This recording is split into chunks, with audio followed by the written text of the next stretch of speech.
नागौर सांसद और आरएलपी के संयोजक हनुमान बेनीवाल पर वर्ष 2019 में हुए कथित हमले के मामले में संसदीय विशेषाधिकार समिति की सिफारिश के बाद राज्य सरकार के निर्देशों पर बाड़मेर पुलिस ने बायतू विधायक हरीश चौधरी सहित कई लोगों के खिलाफ बायतू थाने में मामला दर्ज किया है।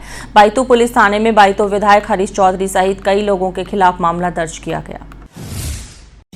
नागौर सांसद और आरएलपी के संयोजक हनुमान बेनीवाल पर वर्ष 2019 में हुए कथित हमले के मामले में संसदीय विशेषाधिकार समिति की सिफारिश के बाद राज्य सरकार के निर्देश पर बाड़मेर पुलिस ने बायतू विधायक हरीश चौधरी सहित कई लोगों के खिलाफ बायतू थाना में मामला दर्ज किया है। बाड़मेर पुलिस अधीक्षक दीपक भार्गव ने बताया कि 2019 में नागौर सांसद हनुमान बेनीवाल ने बायतू थाने में गाड़ी पर हमले और पत्थर मारने की रिपोर्ट बायतू थाने में सौंपी थी, जिसके बाद पुलिस ने मामला दर्ज किया था। इस मामले की जांच वर्तमान में सीबीसीआईडी कर रही है। अब इस मामले में संसदीय विशेषाधिकार समिति की रिपोर्ट पर पुलिस मुख्यालय में एक पृथक रिपोर्ट दर्ज करने के निर्देश दिए थे, जिसके बाद बायतू पुलिस थाने में बायतू विधायक हरीश चौधरी सहित 26 आरोपियों के खिलाफ मामला दर्ज किया गया है।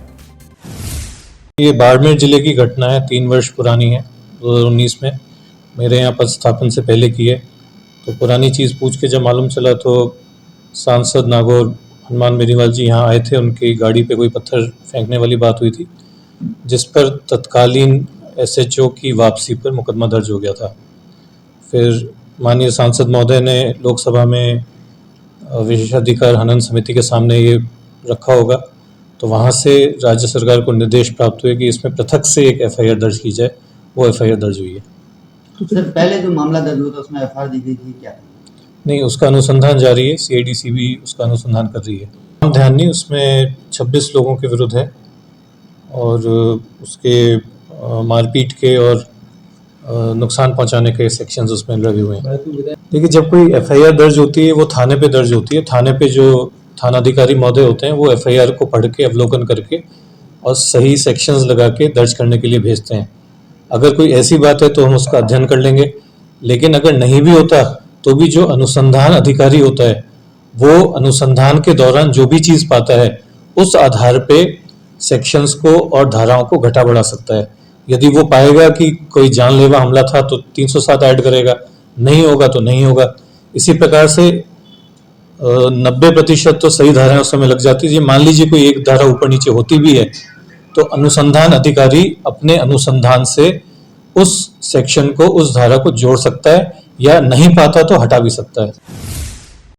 गौरतलब है कि वर्ष 2019 में नागौर सांसद एवं राष्ट्रीय लोकतांत्रिक पार्टी के संयोजक हनुमान बेनीवाल एक निजी कार्यक्रम में शरीक होने बाड़मेर आए थे। इस दौरान बेनीवाल ने बायतू के विधायक हरीश चौधरी पर विवादित बयान दे दिया था।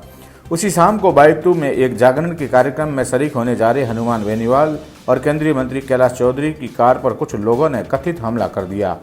हमले में केंद्रीय मंत्री कैलाश चौधरी की कार का कांच टूट गया। इस संबंध में नागौर सांसद हनुमान बेनीवाल ने बायतू थाने में कई लोगों के खिलाफ नामजद मामला दर्ज करवाया था, लेकिन संतोषजनक कार्रवाई नहीं होने पर बेनीवाल ने इस मामले की शिकायत संसद की विशेषाधिकार समिति के सामने दर्ज करवाई।